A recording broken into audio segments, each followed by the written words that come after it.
మహోన్నతుడైన మా తండ్రి, దయగలిగిన దేవ, ఘనమైన మీ నామానికి కృతజ్ఞతలు. ప్రభు నామములో మీ సన్నిధి చేరడానికి మాకు సాయం చేశారు.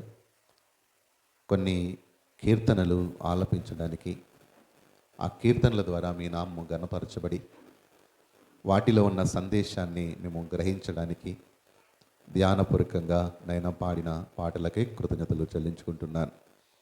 తిరిగి కీర్తనలు 14వ అధ్యాయాన్ని చదువుకున్నాం. ప్రభా, జీవవాక్యము నైనా మేము భుజించడానికి ఆశిస్తుండగా మీ జీవము మేము అందుకోవడానికి మీ ఆత్మ సహకారాన్ని మాకిచ్చి మాకు మీ జీవాహారాన్ని భుజింపనివ్వమని వేడుతున్నాను.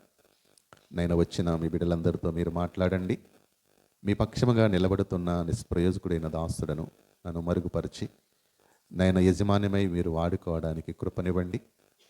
అన్ని విషయాల్లో మీ మీద ఆధారపడుతూ మాతో మాట్లాడమని, మమ్మలందరి హృదయాలను ఆరాధించడానికి సిద్ధపరచమని. దేవా, ఇంకా ఎవరైతే క్రీస్తును హృదయంలో చేర్చుకోలేదో వారిని మీరు దర్శించమని, మెట్టుకు మా అందరికీ మేలుకరమైన మీ మాటలు అందించమని ప్రభువు పేరటనే ప్రార్థించి అడిగి వేడుకుంటున్నాను మా పరమ తండ్రి, ఆమేన్. ప్రభునందు ప్రియమైన దేవుని వారలారా, మరొకసారి ప్రభు అయిన యేసుక్రీస్తు వారి ఘనమైన నామంలో చేరవచ్చిన మీ అందరికీ పేరు పేరు వరుసన శుభాభివందనాలు చెల్లించుకుంటున్నాను. చేరిన మీ అందరిని బట్టి ప్రభువును స్తుతిస్తూ మనం చదువుకున్న వాక్య భాగంలో నుంచి ఒక తలంపును మనం జ్ఞాపకం చేసుకొని ప్రభువుని ఆరాధించుట కొరకు మనము సిద్ధపడదాం. కీర్తనల గ్రంథం 14వ అధ్యాయము 7వ వచనాన్ని ఒకరు చదివి సహాయపడండి. సియోనులో నుండి ఇశ్రాయేలునకు రక్షణ కలుగునుగాక. యెహోవా చెరలోని తన ప్రజలను రప్పించినప్పుడు యాకోబు హర్షించును, ఇశ్రాయేలు సంతోషించును. ప్రియులరా, వ్రాయబడిన ఈ మాటలో కీర్తనల గ్రంథం 14వ అధ్యాయము, కీర్తనల గ్రంథం 53వ అధ్యాయము, ఈ 2 అధ్యాయాలు ప్రజల యొక్క పరిస్థితులను గురించి వ్రాయబడింది. దేవుని పట్ల ప్రజల యొక్క పరిస్థితి. దేవునికి ప్రజలు సుదూరమయ్యారు.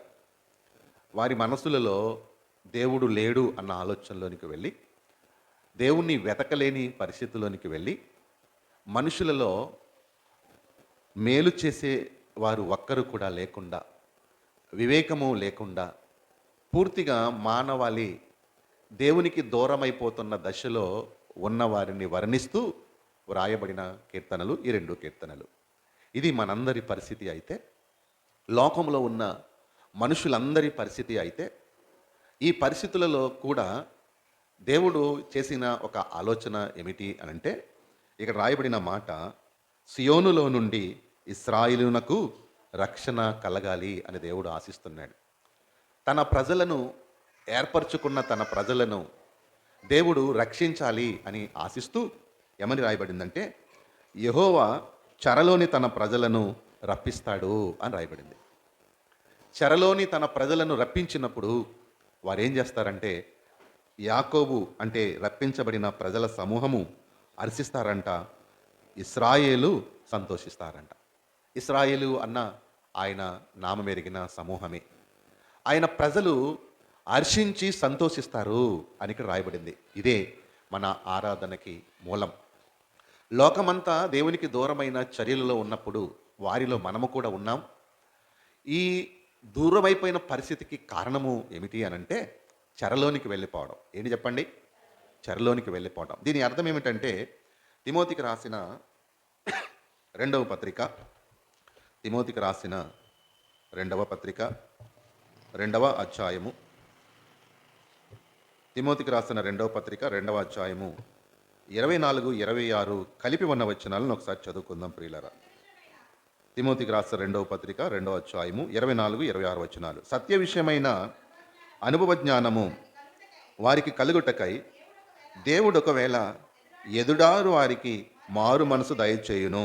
అందువలన సాతాను తన ఇష్టము చొప్పున చెరపట్టిన వీరు వాని ఊరిలో నుండి తప్పించుకుని మేలు కొనుదురేమో అని రాయబడింది.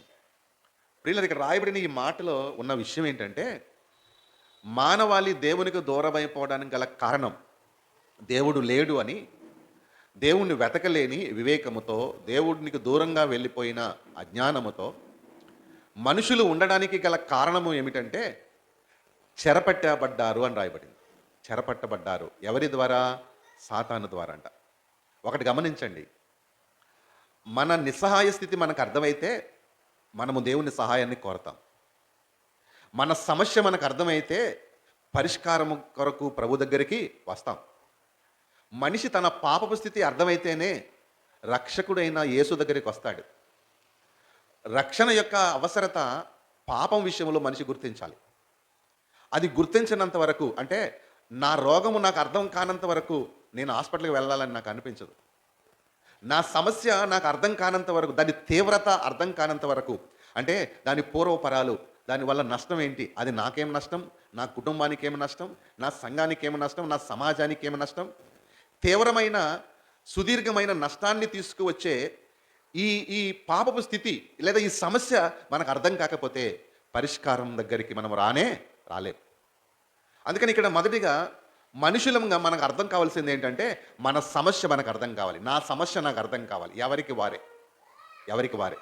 ఏంటి ఈ సమస్య అంటే దేవుని దగ్గరికి రాలేని దశ, దేవునిని వెతకలేని దశ, మేలు చేయలేని దశ, ఒక్కరు కూడా లేకుండా అందరూ బొత్తిగా దేవునికి దూరం అయిపోయిన ఈ దశకు కారణం ఏంటంటే సాతాను చేత చెరపట్టబడడం. ఏం జరిగింది చెప్పండి? సాతాను చేత పౌలు గారు అంటున్నారు, సాతాను తన ఇష్టము చొప్పున చెరపట్టబడిన వీరు అని రాయబడింది. అంటే నాకు ఏం అర్థం కావాలంటే, నేను దేవునికి దూరం అవుతున్నానంటే అర్థం ఏంటి అనమాట? సాతాను చేతిలో నేను ఉన్నానన్నమాట. అదే అర్థం. దేవుడు అంటే ఇష్టం లేదు నా మనసులో అంటే అర్థం ఏంటంటే సాతాను చేతిలో నేను ఉన్నాను. ఏమంటే సాతాను చేతిలో ఉంటే మేలేనా? కాదు కదా. అది ప్రమాదం. ఎంత ప్రమాదం అంటే పరిశుద్ధ గ్రంథపు వెలుగులో సాతానికి క్షమాపణ లేదు. సాతాను రక్షించబడే అవకాశం లేదు. మత్తయి సువార్త 24:41 రాయబడింది, సాతానికి వాని దూతలకు సిద్ధపరచబడిన నిత్యాగ్ని దేవుడు ముందే సిద్ధం చేశాడు. అంటే సాతానికి నరకం తప్పదు. అక్కడికే వెళ్తాడు చివరికి. సాతాను యొక్క పరిస్థితి తెస్సలోనికలకు రాసిన 2వ పత్రికలో 2వ అధ్యాయములో 9-10 వచనాల్లో రాయబడింది, సాతాను యొక్క మరణం యేసుక్రీస్తు 2వ రాకతో ముడిపడి ఉంది. యేసుక్రీస్తు 2వసారి వచ్చినప్పుడు సాతాను మరణిస్తాడు. తన ఆగమన ప్రకాశము చేత సాతాను నశిస్తాడు అని రాయబడింది. నరకము సాతానికే సిద్ధపరచబడింది. కాబట్టి విముక్తి లేని సాతాను, రక్షణ అవకాశం లేని సాతాను, పాపక్షమాపణకు నోచుకోని సాతాను ఆలోచన ఏంటంటే నేను ఎలాగూ పరలోకానికి వెళ్ళను కాబట్టి ఎవరిని వెళ్లకుండా చేయాలి. నాకు దక్కనిది ఎవరికి, ఈ మనస్తత్వం ఉంటుంది మనకి. నాకు లేని సుఖం ఎవరికి ఉండకూడదు అనుకుంటారు. స్వార్థ బుద్ధి. ఇది సాతాను లక్షణమే. ఒకవేళ నేను సుఖపడకపోయినా నా పిల్లలకైనా అది రావాలనుకోవడం ఒక సహజం, లేదా నాకు లేకపోయినా మరొకరికైనా అది ఉండాలనుకోవడం దాతృత్వం. కానీ సాతాను లక్షణం ఏంటంటే వాడికి లేనిది ఎవ్వరికి రాకూడదన్నదే ఈ స్వార్థ బుద్ధి. ఇది కలిగిన సాతాను ఏం చేశాడంటే మనుషులందరినీ చెరపట్టాడు.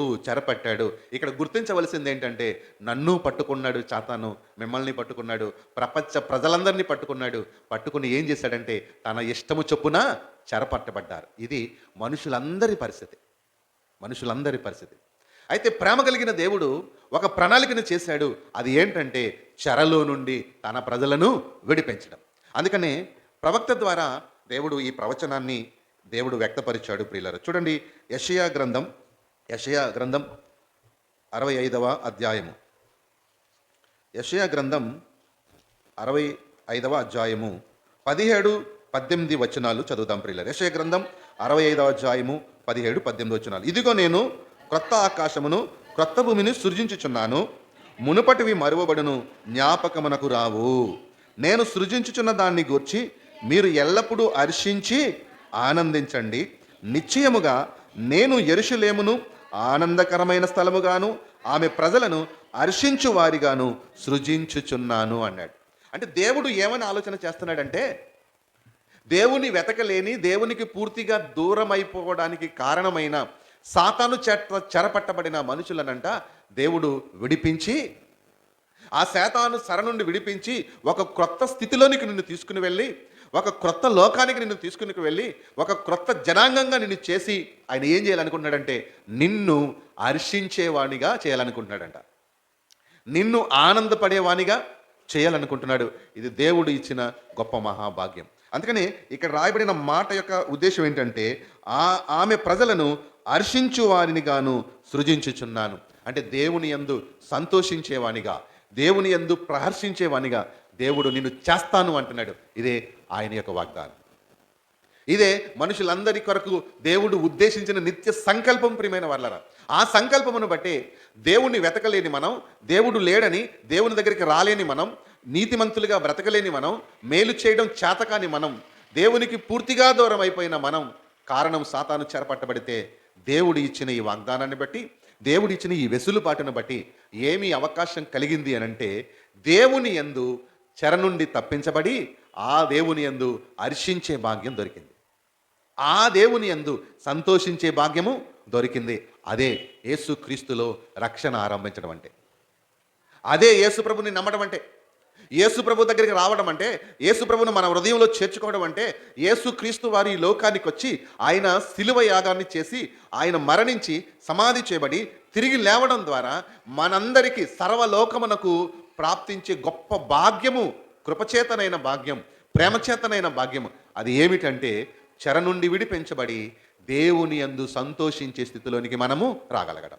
అందుకనే రక్షణ అనేది గొప్ప ఆనందం. ప్రియమైన వల్ల ఇది ఎవరికి అర్థమవుతుందంటే, ఇది ఎవరికి అది సొంతమవుతుందంటే, మీకు అర్థం కావడం కొరకు ఒక దృష్టాంతం చెప్తాను, బాగా వినండి. బాగా చదువుకోవాలి అన్న ఆశ ఒక వ్యక్తికి ఉందనుకోండి, అది ఆడపిల్లైనా మగపిల్లవాడైనా బాగా చదువుకోవాలన్న ఒక ఆశ ఉంది. మంచి జాబ్ సంపాదించాలి అనే ఒక ఆశ ఉంది. ఏమంటే బాగా చదువుకోవాలన్న ఆశ కలిగిన ఒక వ్యక్తికి నువ్వు వాళ్ళ నాన్నలు కానీ లేకపోతే వాళ్ళ తల్లిదండ్రులు కానీ ఒక మంచి బైక్ కొని తీసుకుని వెళ్ళారనుకోండి, సంతోషించడు. ఒక ₹1,00,000 బైక్ తీసుకుని వెళ్ళి లేదా ఒక మోడర్న్ బైక్ తీసుకుని వెళ్ళి, సిస్టర్స్ అయితే ఒక స్కూటీ మంచిది తీసుకుని వెళ్ళి ఇచ్చారనుకోండి, ఆ పిల్లవాడికి ఆనందం ఉండదు. అదేంటి, ఆ వయసులో అది ఆనందపడాలి కదా. బండి అంటే ఉరకలేస్తాడు కదా ఆ వయసులో. ఎందుకు ఆనందం లేదో తెలుసా? అతనుకున్న ఆశ ఏంటి? బాగా చదువుకోవాలి. బాగా చదువుకోవాలన్నప్పుడు బాగా చదువుకోవడానికి సంబంధించిన ఎక్కడ దొరకని, ఎక్కడ వీలు కానీ, వెతికితే దొరకలేని అవసరమైన ఒక పుస్తకం తీసుకొచ్చి ఇచ్చారనుకోండి నాన్న. తను చదువుకోవాలన్న ఆశ కొలది ఎదురు చూస్తున్నప్పుడు దానికి అవసరమైన ఒక పుస్తకాన్ని, ఒక గైడ్ను తీసుకొని వచ్చి ఇచ్చాడనుకోండి ఒక ఫ్రెండ్, అప్పుడు ఆనందం. అంటే దేన్ని బట్టి ఆనందం ఉంది? ఆశను బట్టి, ఆ ఆశ తీరడాన్ని బట్టి ఆనందం ఉంది.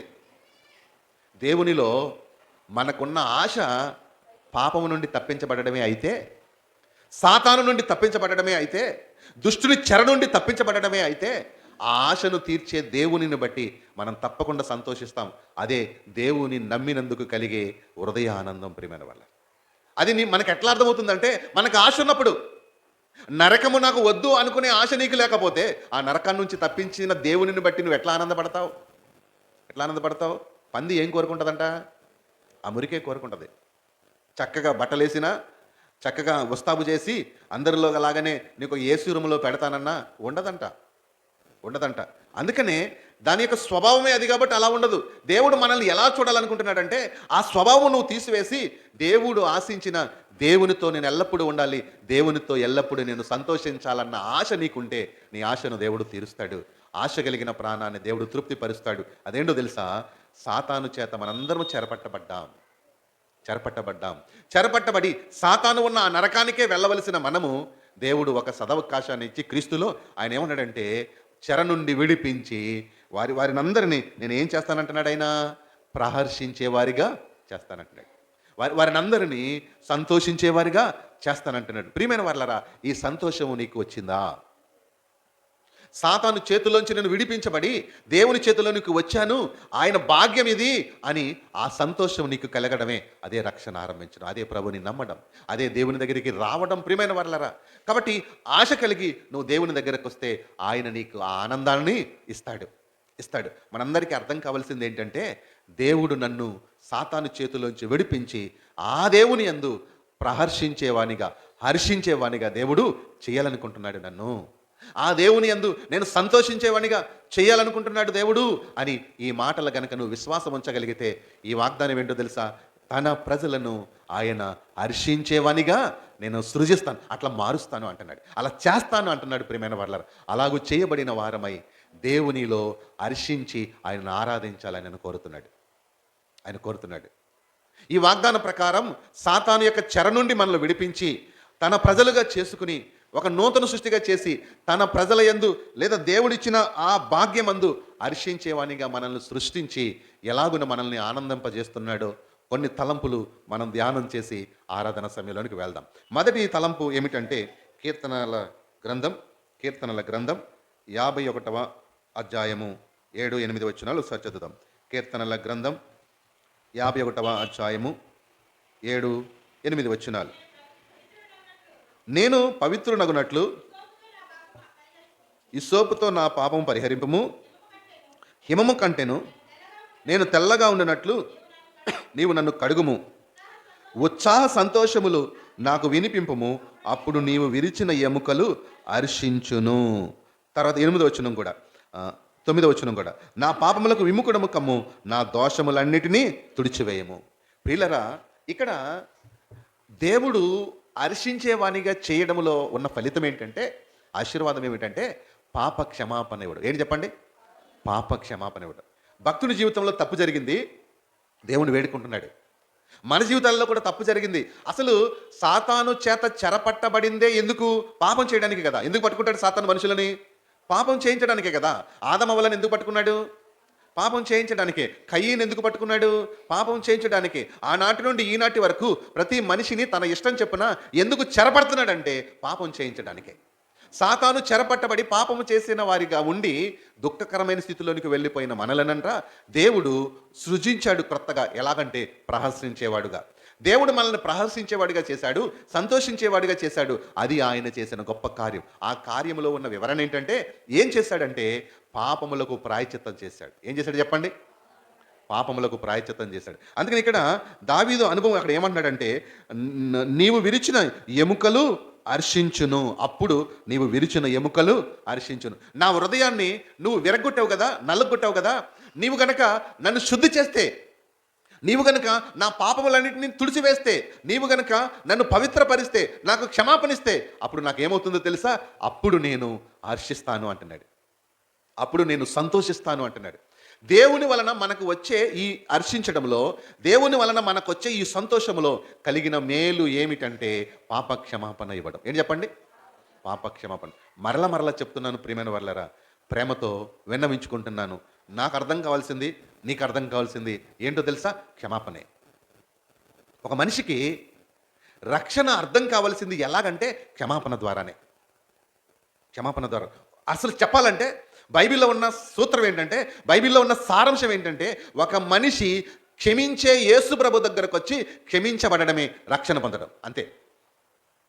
నీ రక్షణలో నీకు ఏమి అర్థం కాకపోయినా పర్వాలేదు, అసలు నీ రక్షణ గురించి నీ అవగాహన ఏముందో ఏమీ లేదో నాకు తెలియదు, కానీ ఏమి ఉండాలి అంటే వాక్య ప్రకారం ఏమి అర్థం కావాలంటే, నేను పాపిని, ప్రభు దగ్గరికి వచ్చాను, దేవుడు నా పాపములను క్షమించి నన్ను పాపముల నుండి దూరం చేశాడు. అదే రక్షణ. దేవుడు నిన్ను క్షమించాడని నీకు అర్థం కావడమే నువ్వు రక్షణ ఆరంభించడం. దేవుడు నిన్ను క్షమించాడని నీవు విశ్వాసము ద్వారా తెలుసుకోవడమే దేవుడు నిన్ను రక్షించడం. దేవుడు నిన్ను క్షమించాడని నీకు అర్థం కావట్లేదు అనుకోండి, అసలు నువ్వు రక్షణ పొందలేదని అర్థం. మీరు ఏమైనా అనుకోండి, నన్ను తిట్టుకోండి, నన్ను శపించండి, నన్ను దూషించండి, నన్ను ఏమైనా మీకు మేలు కాదు, కానీ మీకు మేలు కలగాలంటే ప్రభు పేరట మనవి చేసేది ఏంటో తెలుసా? దేవుడు నిన్ను నీ పాపముల నుండి విడిపించి నిన్ను క్షమించాడని నీకు అర్థం కావాలా. ఇదే దావీదు యొక్క ఇక్కడ అనుభవం. క్షమాపణ యొక్క అనుభవాన్నే రక్షణ ఆరంభించడం అంటారు. అనేక పదాల ద్వారా రాయబడిన వాక్య భాగంలో ఉన్న ఉద్దేశం అదే. పాపిని అని చెప్పి ప్రభు దగ్గరికి నువ్వు వచ్చినప్పుడు చెరపట్టబడిన సాతాను చేత చెరపట్టబడిన నిన్ను ఆయన విడిపించి ప్రహర్షించే వాళ్ళగా ఎప్పుడు చేస్తాడో తెలుసా?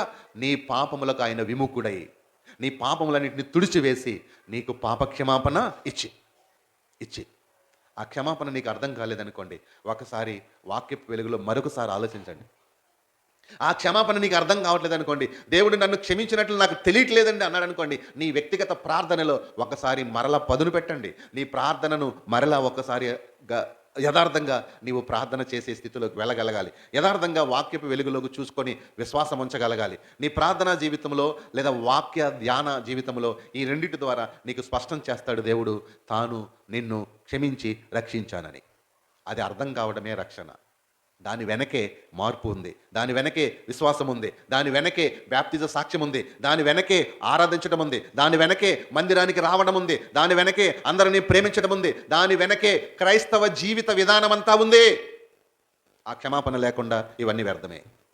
అది నీకు అర్థం కాకుండా ఆ ప్రభువు దగ్గర నువ్వు ఏమీ పొందుకోలేవని అర్థం. ఆ ప్రభువుకు నీకు అసలు ఏ సంబంధం లేదనే అర్థం.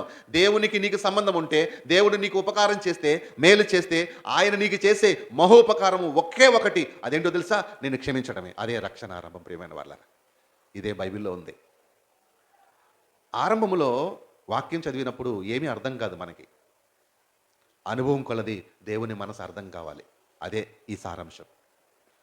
25 సంవత్సరాల సుదీర్ఘ వాక్య ధ్యానంలో నాకు అర్థమైన చిన్న విషయం అదే చాలు. అదే ఉంది, నేను అదే పట్టుకున్నాను, దాన్ని విడిచి ఇంకెక్కడికి వెళ్ళాలనుకోవట్లేదు. ఎందుకంటే అది సరిపోతుంది, అదే చాలు, అదే ఉంది, అదే నేను పట్టుకున్నప్పుడు దాన్ని విడిచి నేను ఎక్కడికి వెళ్ళకూడదు. ఎందుకో తెలుసా? నాకేం కావాలో తెలుసా? రక్షణ కావాలి. నాకేం కావాలో తెలుసా? సాతాను చెర నుండి తప్పించబడాలి. నాకేం కావాలో తెలుసా? నేను నరకాన్ని తప్పించుకొని పరలోకం చేరగలగాలి. అది ఇక్కడే ఉంది ప్రియమైన వాళ్ళరా. కాబట్టి ప్రేమతో విన్నవించుకుంటున్నాను, దేవుని యందు హర్షించే స్థితిలోనికి నువ్వు ఎప్పుడు వెళ్తావో తెలుసా? దేవుని యందు సంతోషించే స్థితిలోనికి నువ్వు ఎప్పుడు వెళ్తావో తెలుసా? ఏమంటే ఎందుకు సంతోషమో తెలుసండి? ఎందుకు హర్షించడం అంటే ఏంటి తెలుసా? హృదయంలో ఉండే భావన అది. సంతోషించడం అనేది హృదయంలో ఉండే భావనే. అది నువ్వు బయటికి వెళ్ళగలుగుతావు చూడు, దాన్ని బయటికి చెప్పగలుగుతావు చూడు, అదే హర్షించడం. హృదయంలో ఉన్న ఆనందాన్ని నీ మాటల ద్వారా బయటికి చెప్పగలుగుతావు. నీ హృదయంలో ఉన్న నీ సంతోషాన్ని నువ్వు బయటికి వ్యక్తపరచగలుగుతావు నీ పరిస్థితుల ద్వారా. దానినే హర్షించడం అంటారు ప్రియమైన వాళ్ళ. కాబట్టి దేవుని దగ్గరికి రాలేని స్థితి కలిగిన వాళ్ళం కదా మనం. దేవుడు లేడని బుద్ధిహీనులు తమ హృదయంలో అనుకుంటారు. వారు చెడిపోయిన వారు, వారు అసహ్య కార్యములు చేసిన వారు, మేలు చేయవారు అక్కడ కూడా లేరు, దేవుని వెతికేవారు లేరు. ఇది మనందరి స్థితి. ఏమంటే ఇట్టి స్థితి నుండి దేవుడే మనల్ని వెతుక్కుంటూ మన దగ్గరికి వచ్చి ఆయనే మన కొరకు ఒక ప్రణాళిక చేసి ఆయన ఏం చేశాడంటే, యెషయా గ్రంథం 65, 17, 18 ప్రకారం ఆయన ఏం చేశాడంటే, నిన్ను హర్షించేవానిగా చేస్తానన్నాడు. నేను అలా సృష్టిస్తానన్నాడు. ఆ హర్షము ఏమిటి అర్థం అంటే, ఆ సంతోషం వెనుకున్న ఫలితం ఏంటో తెలుసా? మొదటి తలంపు క్షమాపణ ఇవ్వటం. మొదటి తలంపు ఆ క్షమాపణ అనుభవంలో హర్షించి గంతులు వేయాలి దేవునిలో. అదే ఆనందం ప్రియమైన వాళ్ళ. మొదటి తలంపు ఏంటంటే, దేవుడు చెరపట్టిన మనలను విడిపించి యాకోబును హర్షించేవానిగా, ఇశ్రాయేలును సంతోషించేవానిగా చేస్తానన్నాడే. ఆ యాకోబు స్థానంలో మనమున్నాం, ఆ ఇశ్రాయేలు స్థానంలో మనమున్నాం. మనలను హర్షించేవానిగా చేస్తానడే. దాని అర్థం ఏంటో తెలుసా? క్షమించి హర్షించేవానిగా చేస్తాను. ఇది మొదటి తలంపు. రెండవ తలంపు దగ్గరికి వెళ్దాం రండి. రెండవ తలంపు ఏంటంటే, కీర్తనల గ్రంథం 35వ అధ్యాయము. కీర్తనల గ్రంథం 35వ అధ్యాయము 9, 10 వచనాలు ఒకసారి చదువుదాం. 9, 10 వచనాలు. అప్పుడు యెహోవా యందు నేను హర్షించుదును, ఆయన రక్షణను బట్టి నేను సంతోషించుదును. 10వ వచనం. అప్పుడు యెహోవా, నీ వంటి వాడెవడు? మించిన బలము గల వాని చేతి నుండి దీనులను దోచుకుని, వారి చేతుల నుండి దీనులను దరిద్రులను విడిపించువాడువు నీవే అని నా ఎముకలన్నీయు. ఇక్కడ హర్షం ఏంటో తెలుసా? ఇక్కడ భక్తుడు నేను హర్షిస్తాను దేవుని యందు అని చెప్పడం వెనుకున్న వివరణ ఏంటంటే, దోచుకునేవాడు ఉన్నాడు మనల్ని. ఎవరు? సాతాను దోచుకుంటున్నాడు. సాతాను చెరపెట్టాడని చెప్పుకున్నామే. సాతాను తను బంధించాడు మనల్ని చెప్పుకున్నామే. ఇప్పుడు ఆ దోచుకొనబడిన వాడి చేతిలో నుండి దేవుడు మనల్ని ఏం చేశాడు? అదే రక్షణ. క్షమించడం హర్షించడానికి కారణం. చెరలో నుండి మనల్ని విడిపించి ఆయన మనల్ని క్షమించాడు. అది హర్షించడానికి కారణం. అందుకే హర్షించి ఆయనను ఆనందించి ఆయన ఆరాధించాలి.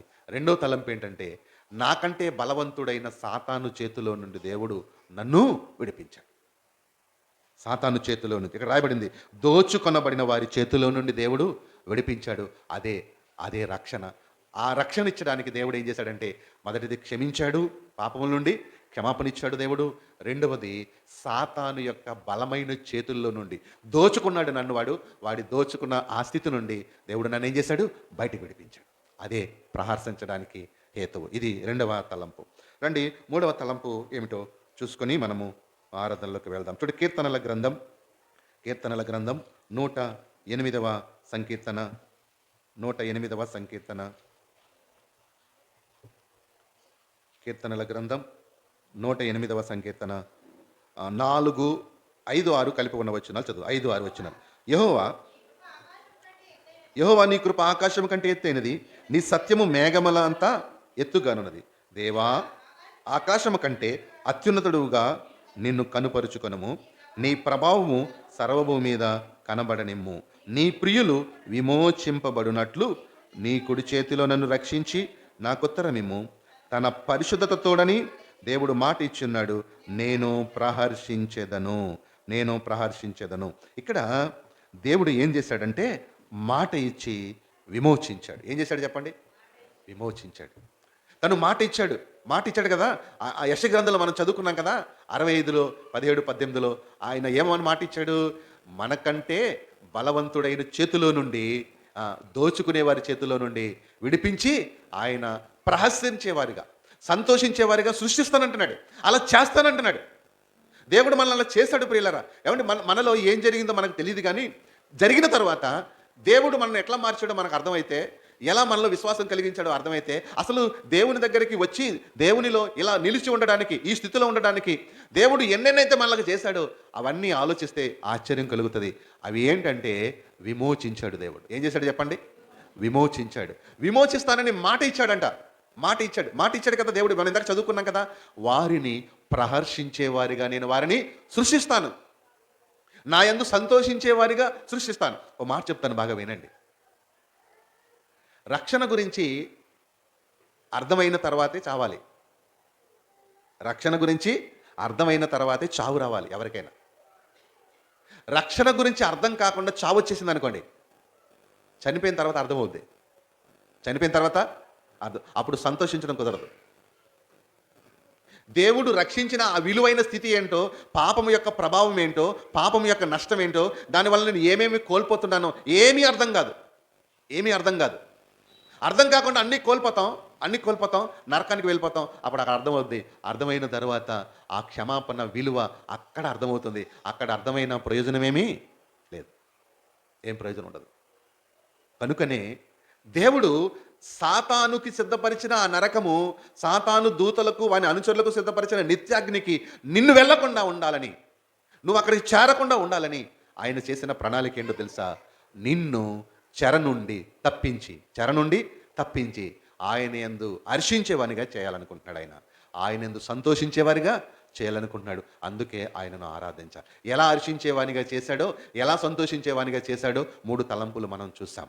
ఆయన ఇచ్చిన వాగ్దానాన్ని బట్టి నా ప్రజలను నేను హర్షించేవానిగా, ప్రహర్షించేవానిగా నేను అలా సృష్టిస్తాను. అదే క్రొత్త జన్మ, అదే క్రొత్త సృష్టి, నూతన ఆకాశంలో, నూతన భూమిలో వాళ్ళని నేను ఉంచుతానని దేవుడు ఒక క్రొత్తదనాన్ని ఎలా తీసుకొస్తున్నాడంటే, నా యందు వారు ప్రహర్షించేవారిగా వారిని నేను తయారు చేస్తాను, అలాగ సృష్టిస్తాను, అలాగ మారుస్తాను అంటున్నాడు. అది ఎలా మార్చాడు దేవుడు అనంటే, పాపముల చేత దేవుని దగ్గరికి వచ్చిన మనలను క్షమించి హర్షించేవానిగా చేశాడు. సాతాను యొక్క చేతిలో బంధింపబడిన మనం దేవుని దగ్గరికి ఎలా వచ్చామో తెలుసండి? సాతాను చేతిలోంచి నేను విడిపించుకొని సాతానుకు దూరం అయిపోయి రాలేదు దేవుని దగ్గరికి. నేను సాతాను చేత బంధింపబడి ఉన్నట్టుగానే, సాతాను కట్ల చేత కట్టింపబడి ఉన్నట్లుగానే ఆ సాతానుతోటే నేను దేవుని దగ్గరికి వచ్చాను. అప్పుడు ఆయన నన్ను ఏం చేశాడు తెలుసా? విడిపించాడు. నాకంటే బలవంతుడైన ఆ సాతాను చేతిలోంచి విడిపించి ఆయన ఏం చేశాడంటే నన్ను రక్షించాడు. మాట ఇచ్చాడు, నన్ను సృష్టిగా చేస్తానని, హర్షించేవానిగా ఆ మాట చొప్పున ఆయన నన్ను విమోచన అంటే అర్థం ఏంటంటే, ఒక బానిసత్వంలో ఉన్న వ్యక్తిని తనను తాను విడిపించుకోలేడు, ఎవరు విడిపించలేడు, విడిపించే స్థితి లేని వ్యక్తిని ఒక విలువైన, ఆ విడిపించబడడానికి ఏదైతే అవసరమో అదంతా ఇచ్చి కొనుక్కోవడం అంటారు. యేసుక్రీస్తు వారు నన్ను ఎలా విమోచించాడంటే తన విలువైన రక్తాన్ని ఇచ్చి విమోచించాడు. అందుకని పేతురు అంటాడు, అది అమూల్యమైన రక్తం. విలువ కట్టలేని దానికి అసలు మాటలలో దాని విలువ ఎంతో చెప్పలేము. విలువ కట్టలేనప్పుడు అమూల్యం అనే పదాన్ని వాడతారు ప్రియుల. అమూల్యమైన రక్తం చేత విమోచించబడ్డాం, కొనబడిన వారు. ఇదంతా దేవుడు ఎందుకు చేశాడు తెలుసా? మనం హర్షించడానికి. కాబట్టి ఆయన యందు హర్షించినట్లు చెరలోంచి మనల్ని విడిపించడంలో క్షమాపణ ఇచ్చాడు దేవుడు. బలవంతుడైన సాతాను చేతిలో నుండి విడిపించాడు దేవుడు. అలాగే విమోచన ఇచ్చాడు దేవుడు. విమోచన ఇచ్చాడు. నా మాటలు ముగించడానికి ఇష్టపడుతున్నాను. దేవుడు నిన్ను క్షమించాడు, సాతాను చేతుల నుంచి విడిపించాడు, పాపపు బంధకాల నుండి విమోచించాడు అని నీకు ఎలా అర్థమవుద్దంటే దేవుడు నన్ను క్షమించాడు అనడానికి అది ఎలా నేను పొందుకోవాలి, ఎలా మీకు అర్థం కావాలంటే విశ్వాసం ద్వారా. ఎలా చెప్పండి? విశ్వాసం, కేవలం విశ్వాసం ద్వారా. ఏంటి ఆ విశ్వాసమో తెలుసా? చాలా ఉదాహరణలు ఉన్నాయి బైబిల్లో, చాలా ఉదాహరణలు ఉన్నాయి. నా తండ్రి దగ్గరికి నేను వెళ్ళిపోతాను అని ఒక ఆశ కలిగి బుద్ధి వచ్చి వెళ్ళడానికి ఇష్టపడి వెళ్ళాడు కాబట్టి తండ్రి ఏం చేశాడు? చేర్చుకున్నాడు. అంటే ఇప్పుడు తండ్రి ఎట్లా క్షమించాడో తెలుసా? నేను తండ్రి దగ్గరికి వెళ్ళిపోవాలన్న ఆశ కొలది వెళ్ళాడు చూడండి. అదే నువ్వు దేవుని దగ్గరికి రావాలన్న ఆశ కొలది, దేవుని వైపుకు మరలాలన్న ఆశ కొలది నీలో దేవుడు నీకు తెలియకుండానే ఒక తృష్ణను, ఒక ఆశను దేవుడు కనుపరిచి పుట్టించాడే. అదే సువార్త ద్వారా సంధించి రక్షించబడ్డావంటే. అదే గుర్తుపెట్టుకోవాలి. నీవు దేవుని వైపు తిరగడానికి నీకు ఆశ కలిగింది కదా, దేవుని దగ్గరికి రావాలి అన్న ఆశ కలిగింది కదా, అదే నువ్వు క్షమించబడ్డావని గుర్తు. సుంకరి ఎలుగెత్తి దేవుని దగ్గర మొదలుపెట్టి ప్రార్థన చేస్తున్నాడు. ఏం చేస్తున్నాడంటే, నేను పాపిని నాయన, ఆకాశం వైపు కన్నులెత్తడానికి కూడా సరిపోనన్నాడు. అతని ప్రార్థన అతనికి ఏం తీసుకొచ్చిందో తెలుసా? క్షమాపణ తీసుకొచ్చింది. నేను పాపిని నాయనా, నా పాపపు స్థితి కలిగిన వాడనే నాయనా, కాబట్టి నువ్వు క్షమించడానికి ఇష్టపడిన దేవుడవు, నా కొరకే మరణించావడని, నేను పాపినే, నన్ను క్షమించు అని నీ నోట ఎప్పుడైనా ఒక చిన్న మాట వచ్చిందంటే దాని అర్థం ఏంటో తెలుసా? నువ్వు క్షమాపణ కోరావు. దాని యొక్క ఫలం ఏంటో తెలుసా? దేవుడు నిన్ను క్షమించాడని అర్థం. నువ్వు అడగనప్పుడు క్షమాపణ నీకు వచ్చిందని నీకు తెలియదు. అడిగావా? అయితే దేవుడు క్షమించాడని నమ్ము. దేవుని దగ్గరికి వెళ్ళాలన్న ఆశ నీకు లేనప్పుడు, ఆయన దగ్గరికి నువ్వు రాలేదు, ఆయన నిన్ను క్షమించలేదు. దేవుని దగ్గరికి వెళ్ళాలన్న, తప్పిపోయిన కుమారుడు వలె తండ్రి దగ్గర నుంచి వచ్చేసాను వెళ్ళాలన్న ఆశ కలిగిందే, నీకు కూడా అటువంటి ఆశ కలిగితే ఆ ఆశ నిజం కాబట్టి దాని ఫలితం ఏంటో తెలుసా? దేవుడు నిన్ను చేర్చుకున్నాడు, నిన్ను క్షమించాడని అర్థం. నువ్వు అడిగావు కదా, అడిగితే దాని అర్థం ఏంటో తెలుసా? ఆయన నీతిమంతుడిగా చేశాడని అర్థం. కాబట్టి వాక్యపు వెలుగులోనే, మనము విశ్వాసము ద్వారానే దేవుడు నన్ను రక్షించాడన్న క్షమాపణ నిశ్చితలోకి వెళ్తాం ప్రియమైన వాళ్ళ. కాబట్టి శత్రువు అనుమానంలోనికి వెళ్లకుండా, అవివేకంలోకి వెళ్లకుండా, అజ్ఞానంలోనికి వెళ్లకుండా, ప్రభు ప్రేమను బట్టి వాక్యపు వెలుగులో ఈ 2 గుర్తులన్నా మీరు జ్ఞాపకం చేసుకోవాలని కోరుతున్నాను. క్షమాపణ కోరిన రోజు నీలో ఎప్పుడైనా ఉందా? అయితే నువ్వు క్షమించబడ్డావని గుర్తించు. అయ్యో, నేను ఎంతకాలం దేవునికి దూరం అయిపోయి తిరిగానే, నువ్వు దేవుని దగ్గరికి వెళ్తాను నేను అని ఆశ కొలది ఆయన దగ్గరికి నువ్వు వచ్చావా? అయితే ఆయన నిన్ను క్షమించాడని సంతోషించు. అప్పుడే ఆయనలో నువ్వు ప్రహర్షించి, సంతోషించి దేవుని నీలో కొనసాగగలవు. నా మాటలు ముగించడానికి ఇష్టపడుతున్నాను.